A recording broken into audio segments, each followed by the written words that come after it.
Have you noticed a very strange truth that veteran mechanics often drive cars from the 2000s to 2010s, while their garages are full of brand new 2025 to 2026 models waiting for repairs?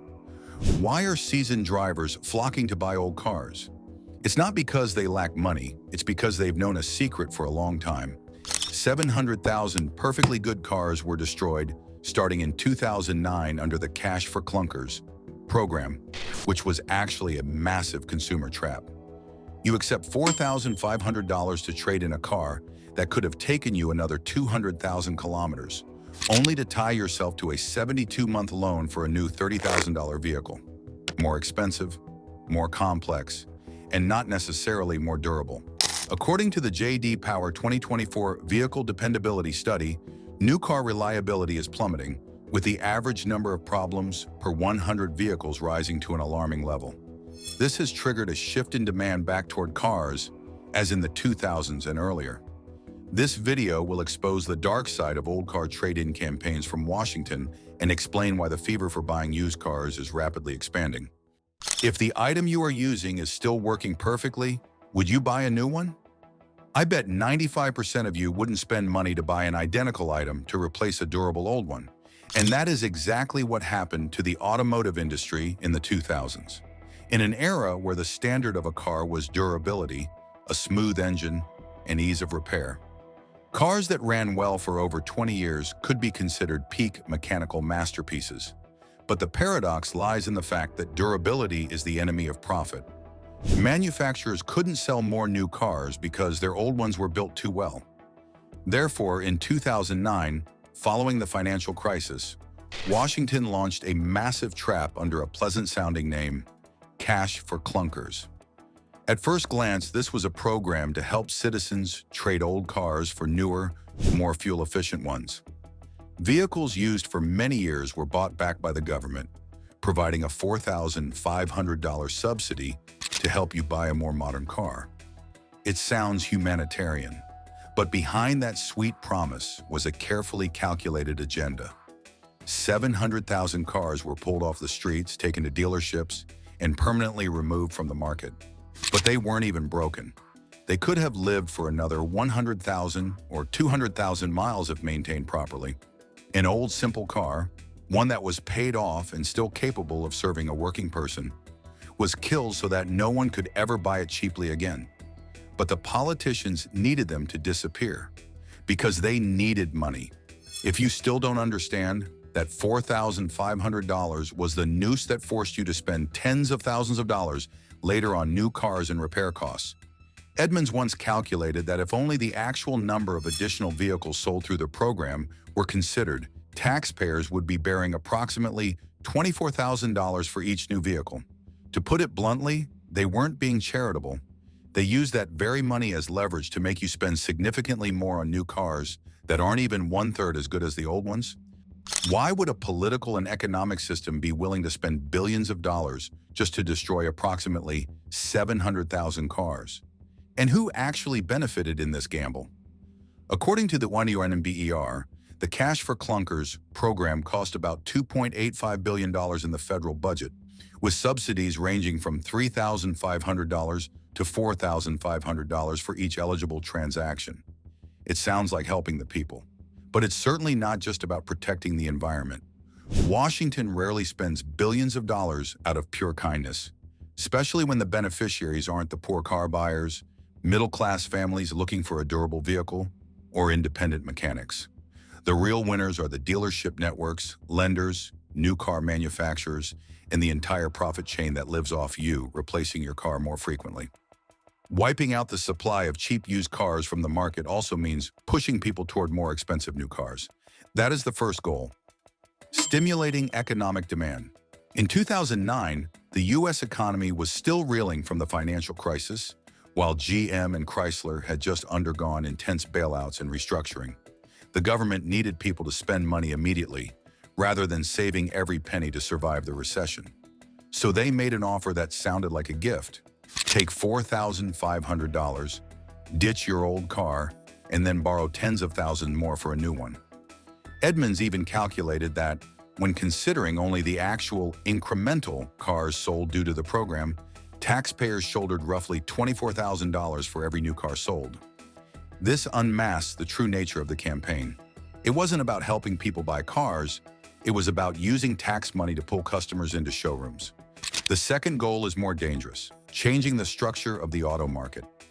Cars from the 90s to the early 2000s are durable, easy to fix, don't need software updates, have no tracking modems, and don't force the owner back to the dealer for a minor electronic glitch. That is mechanical freedom. And that freedom doesn't generate enough recurring revenue. When 700,000 cheap cars are destroyed, the market loses a tier of vehicles that workers could buy with cash. Once that tier vanishes, vulnerable buyers are pushed into newer, more expensive cars with more sensors and more hidden costs. Finally, there is the environmental protection label. The government claimed that removing gas-guzzling old cars and replacing them with fuel-efficient new ones would reduce carbon emissions. It sounds very civilized. However, Brookings stated that the cost per ton of CO2 reduction made this program an inefficient way to cut emissions. Manufacturing a new car requires steel, aluminum, plastic, electricity, shipping, factories, and a global supply chain. All of these generate emissions. Therefore, crushing a perfectly functional car to force someone into a new one isn't just about the environment. In short, all the flowery rhetoric leads to the same point: money. Money for dealers, money for banks, money for manufacturers. And the final bill always sits in the buyer's wallet. What about new cars? Why can a 2024 model, packed with screens and sensors, become a financial burden faster than a 2005 model? The answer is simple. New cars are no longer designed just to last. They are designed to generate post-sale revenue. According to the J.D. Power 2024 Vehicle Dependability Study, modern cars average 190 problems per 100 vehicles, an increase from the previous year. And the report also notes that long-term reliability is declining across most brands. This isn't just a mechanic's feeling, it's data. The first trap lies under the hood. Manufacturers cram turbos into engines that are only 1.0 liters to 1.5 liters, then advertise them as powerful, efficient, and modern. It sounds great, but mechanically, a small engine block forced to produce high power must endure higher pressure, higher temperatures, and heavier loads every day. Metal doesn't listen to marketing. Consumer Reports has noted issues such as fuel dilution in the oil on Honda's 1.5-liter turbo engines, along with cases of performance loss or stalling related to this phenomenon. And when the car is out of warranty, the one paying is no longer the manufacturer. It's you. The second trap is even dirtier. It's data. According to the Mozilla Foundation, cars are the worst product category for privacy they have ever reviewed, as modern vehicles can collect driving data, location, usage habits, and share them with third parties. To put it bluntly, the new car doesn't just drive you to work. It watches you. You pay installments every month for a 2-ton machine, while that very machine silently turns your driving behavior into a commercial asset. The third trap is the touchscreen. They took away the mechanical buttons, real knobs and real switches, replacing them with a large pane of glass in the middle of the dashboard. They call it minimalist luxury. Mechanics call it cost-cutting. A mechanical AC button can last for 20 years. A touchscreen with a software glitch can make you lose your AC, radio, camera, sensors, and even safety features in a single morning. And when it breaks, you don't fix it with a screwdriver. You go back to the dealer. The final trap is the right to repair. The Auto Care Association warns that maintenance and repair data are under threat, as modern cars increasingly transmit data wirelessly directly to the manufacturer, instead of letting owners and independent mechanics access it via the OBD2 port as before. The simple understanding is this: in the past, you bought a car and you owned it. Today, you buy a car, but still have to ask the software for permission to fix it. You can change the oil yourself, but you might still need a software reset. You can change the brake pads, but the electronic system might force you to use dealer-specific tools. You can spend $40,000, $60,000, or even $80,000 on a new car. But if you don't have access rights, you are still just a person renting the right to use a lock machine. So how do you escape the debt trap, faulty sensors, and dependence on official software? The answer doesn't lie in buying just any old car, but in choosing the right generation of vehicles that have been proven by time. The 2005 to 2012 period was a very special era for the auto industry. Safety technology was mature enough, but electronic systems had not yet been pushed to extremes. You already had side curtain airbags, ABS brakes, electronic stability control, and frames strong enough for daily use. But you still had physical buttons, naturally aspirated engines, traditional transmissions, and the ability for independent repair. In 2026, durability data continues to support Japanese brands. Consumer Reports ranks Lexus and Toyota at the top of the used car reliability charts, followed by Mazda, Honda, and Acura. Meanwhile, IC Cars shows that Toyota continues to dominate the group of vehicles likely to reach 250,000 miles, with 10 Toyota models in the top 25 most durable vehicles. Therefore, here is the list of models that should be prioritized. Number 1. Lexus ES350/R X350. If there is one car line that makes maintenance dealerships unhappy, it's the Lexus from this era. The reason lies in the 2GR-FEV6 3.5-liter engine, a naturally aspirated block with a displacement large enough that it doesn't need a turbo to generate power for daily use.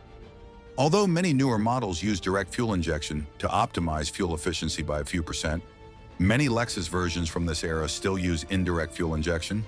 The benefit is very clear. Gasoline passes over the intake valves, helping to clean out deposits during operation instead of allowing carbon buildup to accumulate quickly, as it does in many direct injection engines. This engine also uses a steel timing chain, a traditional automatic transmission, and an engine bay layout accessible enough for independent mechanics to handle.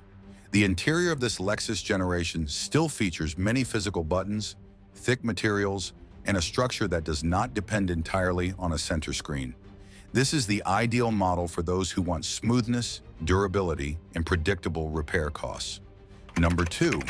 Toyota Camry XC 2007 to 2011. The Camry XC40 does not try to be a luxury car, a sports car, or a high-tech machine. It was designed to operate stably, be easy to repair, and generate fewer unexpected bills. The most valuable feature is the traditional geared automatic transmission, utilizing a classic torque converter and gears instead of relying on belts and pulleys like many modern CVT transmissions.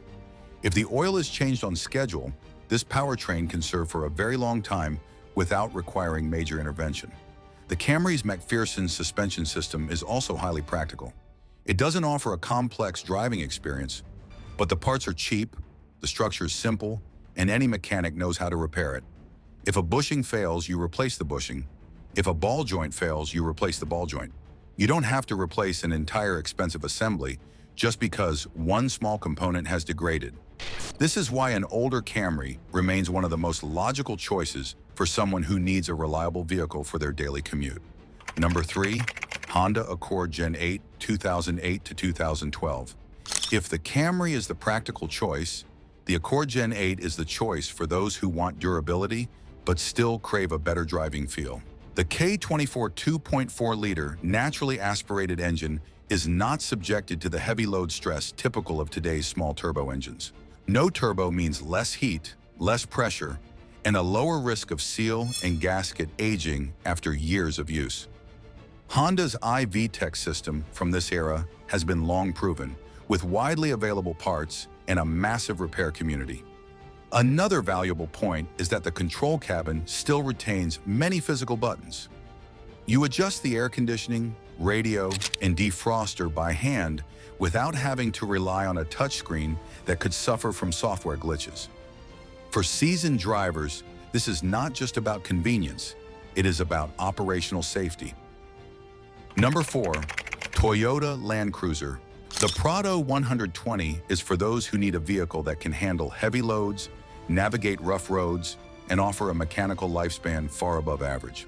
Its primary strength lies in its body-on-frame construction, meaning the vehicle body is mounted on a separate steel chassis. Compared to many modern unibody crossovers, this structure is better at handling torque, heavy loads, and the impacts of rugged terrain. The mechanical four-wheel drive system and torsion center differential allow the vehicle to distribute traction through a gear-based mechanism rather than relying entirely on brakes and electronic sensors. In hot, dusty, or heavy load conditions on bad roads, this simplicity is incredibly valuable. Data from IC cars also shows that the Toyota Land Cruiser is among the most durable vehicles, and Toyota remains the dominant brand in terms of its ability to reach exceptionally high mileage. Number 5. Toyota 4Runner 2020 to 2024. If you want a newer model but aren't ready to commit to overly complex systems, the 2020 to 2024 Toyota 4Runner is an option well worth considering. It still utilizes a naturally aspirated 4.0-liter V6 engine, a 5-speed automatic transmission, and a body-on-frame chassis. While this may sound old school, that very simplicity is its greatest advantage. While many modern SUVs have pivoted towards small displacement turbos, complex hybrids, or electronic AWD systems, the 4Runner retains a drivetrain architecture that has been proven over decades. J.D. Power 2026 recognizes the Toyota 4Runner as a recipient of Toyota's Durability Awards, a notable feat in an era where the industry average has climbed to 204 problems per 100 vehicles. It certainly isn't the most fuel-efficient vehicle on the market. However, if you prioritize longevity, a rugged chassis, and strong resale value, this remains an exceptionally solid choice. Ultimately, this story is not just about old cars versus new cars. It is about your own sense of control. Buying a vehicle depends on many factors: budget, family needs, travel distance, safety, repair costs, and individual risk tolerance. But there is one thing that cannot be ignored. Are you buying a means of transportation, or are you buying a control system disguised as technology? Freedom does not lie in the number of pixels on a screen, the color-changing ambient lights, or an app that forces you to log in just to access basic features. Freedom lies in the fact that you can drive your car anywhere, fix it at any garage, and not fear that a single line of faulty code will leave your vehicle dead in the middle of the road. Don't become a slave to flashy debts. Don't let them convince you that more sensors equal more value. A smart consumer doesn't look at the showroom lights. He looks at the cost of ownership, mechanical durability, the right to repair, and the data being harvested in the background. If you want to continue exposing the scams of the tech era, subscribe to the channel right now and ask yourself, does the car you're driving truly belong to you, or are you just paying for permission to use it?